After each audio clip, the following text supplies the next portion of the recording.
All right, nerds, it's an episode. I got nothing else for you.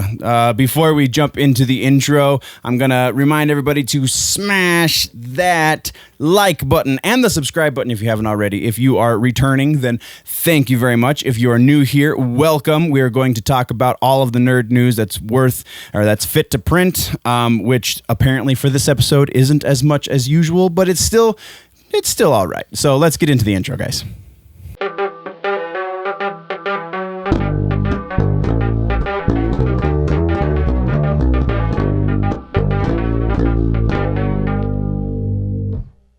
Okay, no real housekeeping, nothing to cover. Just make sure you're subscribed and do all the things, and we're going to jump right into music news. We have a couple of things coming up in music. First is Logic. Actually, this one theoretically could have gone into gaming, but since it's a rapper, we're going to talk about it in music. Logic had today, as I'm filming this, put out his last record. The name of the record is going to be called No Pressure, or is called No Pressure. And like I said, he's claiming this is his final album. He's retiring. He's given up the game, as it were, which is interesting. The one-time Eminem collaborator is now going to become a full-time streamer. Be interesting to see where this one goes. That's all we have on this, though. So next we're moving over to Hit Parader.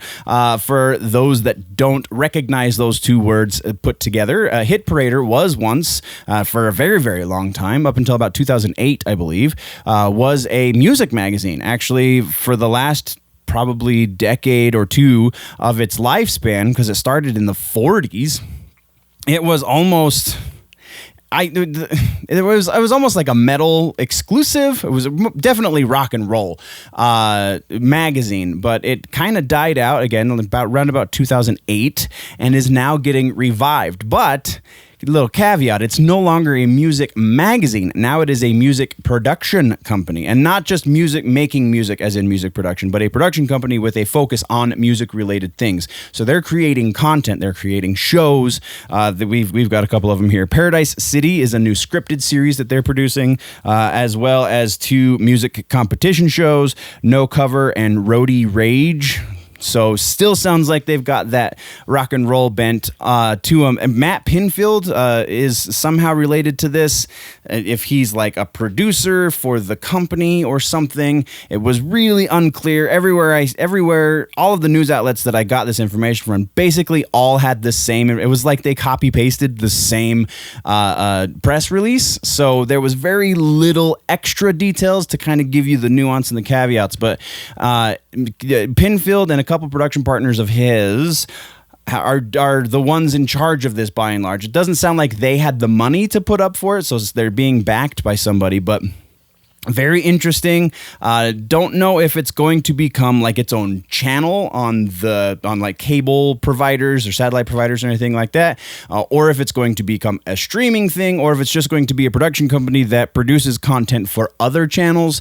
Either way, they have quite a few projects in the works currently. I just named 3. I saw at least 6 total, and I believe there actually were a few more, but I'm only thinking of 6. Anyway, very interesting. We'll see what happens with this. It'd be awesome if we have something a little more rock and roll oriented in the world, and it's not just pop and hip hop and country. So there you go. That's what we've got on that one. Next, we're talking about live music. This one's a little bit more meta than the others. Live music is apparently going to be happening in Britain as of August 1st. It's a press release from the Prime Minister, and he's saying that they're going to do what they can to make sure that live music can happen as of August 1st. And that is as specific as he got. So as far as what protocols are being put in place so that this can happen, it is uncertain, but as things develop and as they start having concerts and such over in Britain, then we will definitely be talking about it and seeing that that's going to be our musical petri dish, I guess. So there we go. That's music section, guys. Let's get into TV streaming. So we have one quick follow-up piece. We talked about Cobra Kai a few weeks ago and how they are leaving YouTube. They're the last YouTube original scripted program, and they are no longer a YouTube original scripted program. They were going to the highest bidder, effectively. Well, it seems that highest bidder was Netflix, and we finally got a release date. August 28th is the release date for seasons 1 and 2. Still no word as to when we're going to be seeing season 3, though very likely that will be next year, as they previously stated was the plan, or as we previously discussed was potentially the plan, because they haven't made an official statement as to what they're looking at for season 3, because COVID's got everything a little crazy. So that's our follow-ups. Now let's get into the actual news. We have 2 pieces. First of those 2 pieces is Falcon and the Winter Soldier. This one's real quick. We have it's delayed. This is going to be a recurring theme for the episode and very likely for episodes to come. But Falcon and the Winter Soldier has been indefinitely delayed. There are no new release dates for it just yet because presumably they still have a little bit to finish filming. They had approximately 1 to 2 episodes that had not been entirely filmed when they had to shut down production, and they have not yet gone back to production, and they don't know when they're going to get back to production, so can't really give us a release date for something that's not finished yet. So as that develops, we will be following up on it. Next is kind of a similar situation, but in reverse. SNL is doing their damnedest to come back to TV screens, and Lorne Michaels is working very closely with the upper-ups at CBS, or NBC rather, in order to facilitate things, in order to make cast members as comfortable as possible. It'll be very interesting to see the situation when they do go back to the studio, because I can only imagine it's going to be very, very soon. A lot of shows are in production. They are just doing a whole lot of distancing, and there's not live audience anymore, and so on and so forth. So it'll be really interesting to see if they've learned anything from their time away and if it becomes funny again. But that really is all we have in TV streaming. So let's get into movie news. Movie news is equally as short. We have first Spider-Man 3. There has been an update from Tom Holland himself. He posted a picture from the set of the Uncharted movie, talking about how they're in the middle of production there, but then also said that they plan on being done with filming with primary photography for Spider-Man 3 as of February. So sometime February 2021 is apparently the planned wrap date for Spider-Man 3, which sounds pretty freaking awesome, but we don't know where they're shooting it, so we don't know if that's going to maintain or if they're going to have to push that back because things are closing down. So that's all we've got on that one. And then our final piece is Tenet. This one's technically a follow-up, so I probably should have done it at the beginning of the section, but whatever. Tenet has been moved again. It is no longer being released in August. Now it's being released eventually. No official release date has been rescheduled for this movie. It sounds like they want a lot of security when they come out of the gate with this movie, because they have to make almost $1 billion to be profitable. Being as it's Christopher Nolan, I don't think that's going to be an issue, but until they can get a guaranteed opening date for movie theaters, I very highly doubt we will be seeing a release date for Tenet. I feel like the opening of theaters has to happen first, and then Legendary and WB will be like, okay, now we'll release Tenet on this day.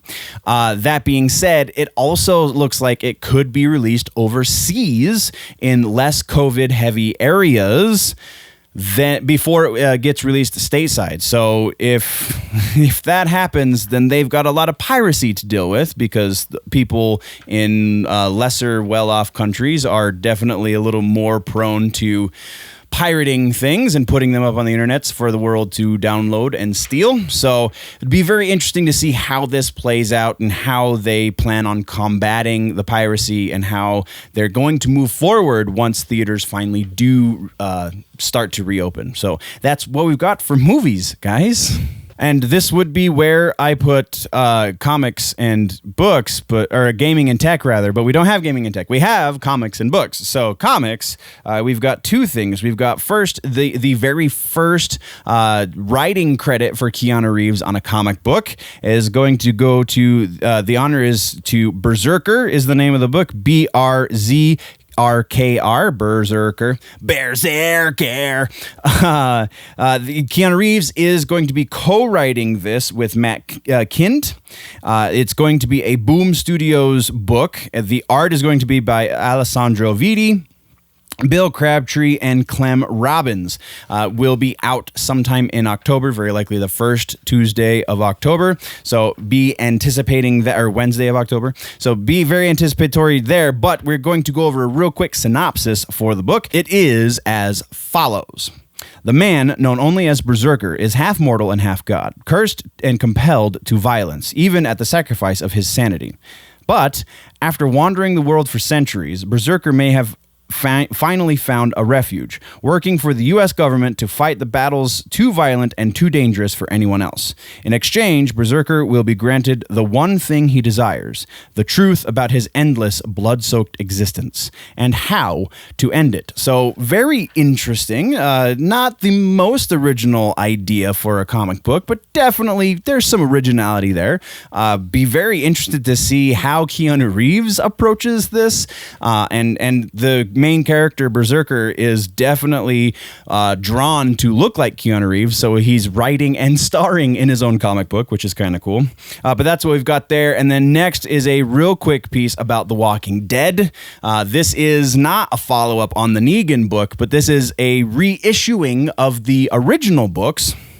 And it's going to be all of the original books starting in October. We're getting a reissuing with color for all the books. So all of you collectors out there that have every issue, now you're going to get every issue again, only this time with color. Colors are being provided by Dave McCaig. And like I said, it will be released they will start releasing around about Halloween. It's going to be great. It's not going to be collected in trade, paperback or hardback anytime soon. It sounds like they want to release the larger compendium style trades instead of just the smaller ARC collections. So it's going to be a little while. If you're looking for trades, then you've got a long way to go. But that's all we have for comic books, guys. And rumor mill. All right, so we've got a couple of things. First up, this is technically a rumor because it is not coming from any of the production companies involved, but James Bond: No Time to Die does sound like they're going to be pushing back the release date for this movie again. It's going to be next summer, according to the rumor. Until this is confirmed by the studio, we will be filing it under rumor mill. Next, we are talking about more Deadpool 3 rumors. First up is that apparently Feige really wants this to be a PG-13 movie, and because it's not a property that he has birthed, if you will, into the MCU, it is something he is adopting. He is trying to do what he can to make sure that he has some sort of stamp on this property, and apparently that stamp is a PG-13 rating. It is possible for this to happen, though probably not the greatest move, I would say. But I guess only time will tell. Feige's not a stupid guy, but it does sound like he's very rigid, I guess is a good word for that. Also, as part of this is a kind of a tack on to previous rumors for Deadpool 3 as well. It sounds like this movie is going to be something of an alternate origin story for the character. Again, we got more rumors tying it to the Weapon X program as far as that origin goes, so it'll be more like the comic books. So, I mean, it's a win. That's totally a win. Because it's Deadpool. If it was any other character, I feel like it would be a little bit more of a tightrope to walk, but because it's Deadpool, it's more like a line in the parking lot you're just trying to keep your feet on. So, I honestly feel like both of these rumors are very potentially true, just based off of the things we've been hearing about how Feige does business and based off of the things we know about the MCU and how it functions, it makes sense that both of these things would be Feige stamps of approval, and then maybe he would be okay with his new adopted son. Who knows? But that's all we've got. We're moving over to Good Omens is the next set of rumors, and we have season 2 is rumored to be in early stages of production, not into photography yet. That would be something that we would put in the news. This is still rumor because the only places we're hearing from it are not from the studio. Granted, we have heard from Neil Gaiman saying that it's going to be great, but he hasn't said that it's actually being done, nor has he said that it's been picked up for a season 2. This is just theoretical. That is why it is in rumors, and we're moving on. Next, we're talking again about The Walking Dead, but this time it's not comic books. We are talking about the series, and apparently season 12 is going to see the return of Michonne as a regular character in the series. This one, no reason to believe this is not the case because... yeah, Denai Guerrera is a great actress, and honestly, right now I feel like everyone's trying to just get any work they can, and what better work to get than on The Walking Dead when you already have a very limited cast and such because of the nature of the show. That just sounds, all of the things are adding up to say that yes, this is actually going to happen. That's what we've got on that one. Next, we're talking about Ben Affleck returning as Batman. We have more rumors there. New rumors have it that Ben Affleck will not only be returning for the Snyder Cut, but also will be returning in the Flashpoint movie, in which he is supposedly going to be meeting Michael Keaton's Batman. So there will be that, but then that is also setting up the HBO Max series that we've discussed previously in rumors. So all of these rumors are very, very tightly correlated. So if this is the case, I think this is a great way to do this. There's plenty of evidence that kind of seems to suggest that this is actually going to be a thing. Ben Affleck is getting back into shape. Yeah, he wants to. There's word that he wants to take another stab at the character because of all of the personal issues he had around about the time he was portraying Bruce Wayne, Batman, the first time. So now he kind of wants to take another stab at this character and feel better about it. That makes sense. But we don't know any of these things for sure because none of them have come from Affleck himself or from Warner Brothers or from DC. So it's really, do you want to believe the source or do you want to wait and hear it officially from the horse's mouth, as it were? So I would give this one probably about a 50-50. Next, we've got a couple of recurring themes for the episode, and this one is... rumored sequels and or continuations. This is The Old Guard is being rumored to be getting a second movie. Yeah, it's doing super well. Netflix does like to throw money at things, so there's no reason to not think this rumor is true. That's what we've got on that one. Next is Miles Morales. We've got a couple of rumors that are saying he's going to make cameo appearances in the MCU in phase, what was it, phase 4? Yeah, phase 4. Captain Marvel 2 and Spider-Man 3 both are reportedly going to see Miles Morales, but it is not going to be Miles Morales Spider-Man. It's just going to be the kid, Miles Morales, before he gets any of the spider powers. How they're going to tie that into the MCU, or if they're going to tie that into the MCU, or if it's just going to be a fun little Easter egg thing, still very much remains to be seen. I don't see why they would have Miles in the background if they're not going to eventually bring him to the foreground. But that seems really convoluted. They already have this thing going over on Sony. I realize Sony is not MCU, but MCU does get some money from the Sony profits and such because it is still a Marvel character. So, I don't know. This seems... I want to say it's about 50-50, but I really feel like it's less likely. So we're going to go about 30% likelihood with this guy. Next, we're talking about, again... This is similar, but not the same. The Game of Thrones continuation, House of the Dragon, is reportedly in the casting phase. Again, no official announcement has been made. We have not seen any actual casting calls to confirm this, so it is not news. It is still rumor. I've said that a few times. I'm not going to say it again. We're going to end on a video game rumor. So our final rumor for the episode has to do with Mortal Kombat 11. Yeah, my bread and butter, baby. All right, so we got a couple of leaks. We have a quote-unquote leaker on Reddit who claims to work for Warner Brothers, leaking some things. Then we have some other screenshots and things that are seeming to show that we are going to be seeing in the next combat pack for Mortal Kombat 11, we're going to be seeing Cyrax, Sector, Smoke, Ashra, Havoc, Michael Myers, Harley Quinn, and Ash Williams, all coming to Combat Pack 3 is what they're going to be calling it. Actually, the Cyrax and Sector are not going to be part of the DLC that is Combat Pack 3. They are reportedly going to be released for everyone who owns Mortal Kombat Aftermath, Mortal Kombat 11 Aftermath. If you already bought the expansion, then reportedly you are going to be getting Cyrax and Sector as playable characters, or also presumably down the road, you will be able to download them individually. So, likelihood of all of these characters coming to pass. We already know Cyrax and Sector are going to be playable in the game. Ed Boon has said in no uncertain terms that if a character makes an appearance in story mode, they will be a playable character in the game. He said that after the debacle that was story mode for Mortal Kombat X. Going forward, if they appear in story mode, they're going to be playable. That's just how it is. So Cyrax and Sector, absolutely, those guys are going to be in the game. Havoc, maybe.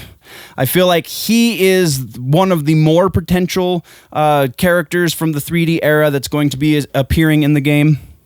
I did no real reason aside from the fact that he was in the Mortal Kombat X comic book, and he played such a predominant role in that story, and then he wasn't in the Mortal Kombat X game. It only stands to reason that he would be in Mortal Kombat 11. So there's that. Ashra, I feel like, is a weak stab. That one comes directly from the leaker, quote unquote, who claims to work for Warner Brothers. So it has a little bit of weight. I just don't see why they would choose a relatively unpopular character. Smoke, kind of in the same boat as Ashra, but he's a very popular character, and actually fan outcry for Smoke has been almost as loud as fan outcry for Melina, so yeah, maybe that one. Michael Myers, I doubt it. I don't know if Warner Brothers has the rights for Michael Myers. If they do, then it's a little bit more likely, but I just don't think they do. I can't remember who has the rights for him because I didn't put it in my notes, because I take great notes. And then Harley Quinn, I absolutely don't think Harley Quinn is going to be in this game. We've got one DC crossover, getting two in this game, very not likely. If we see DC crossovers in Mortal Kombat 12, then very probable we'll get two, because if you look at the Injustice system, in the first Injustice game, we got the Scorpion crossover, and the second Injustice game is when we had two Mortal Kombat crossovers, Sub-Zero and Raiden. So if we follow that model, this is the first time DC has crossed over into Mortal Kombat, so Joker is our one guy for this game. If they continue the trend, then in the next game, we very probably will get two crossovers, but not this time. So Harley Quinn is completely out, and Ash Williams, I'm sitting at a quarter, so 25% likelihood that he will come back to the code. We already saw that he was in there from data miners, and then they removed him. He has not yet made a return in the data mine project, so I don't think. And Bruce Campbell has straight up said that he's not going to be doing any projects for Ash Williams anytime soon. So there's that. Just doesn't. That one, I don't know. I really don't know. And then the leaked Raiden skin is also technically rumor, but it sounds like that one is going to be legit as well. Free for all Aftermath download owners. And yeah, that's all we've got for rumors, guys. That's also what we've got for the episode. So what did I miss? What should we talk about in the next one? Let me know in the comments down below. If, though, you want to go deeper into the conversation, jump over to the website, generallynerdy.net. That is the place that you can get all of the things, all of the stuff, and all of the junk for free. Or if you want to help support the channel and get more content, then there is a Patreon, patreon.com/generallynerdy. Check out patreon.com/generallynerdy for all of your backward audio stuff, all of the episodes going all the way back, plus a bunch more content content that is actually no longer on the YouTube channel. It's only on the Patreon. So go check that out. Just $1 a month gets you a lot of stuff. And then there are upper tiers from there. Thank you, nerds. Thank you very, very much. Right about now, there should be boxes right below my face. You can click or tap either of those to find out what else is going on the channel or to stay caught up on your nerd news in case you are falling behind before we head out. Please remember to subscribe and always remember that if it's generally nerdy, it's probably here.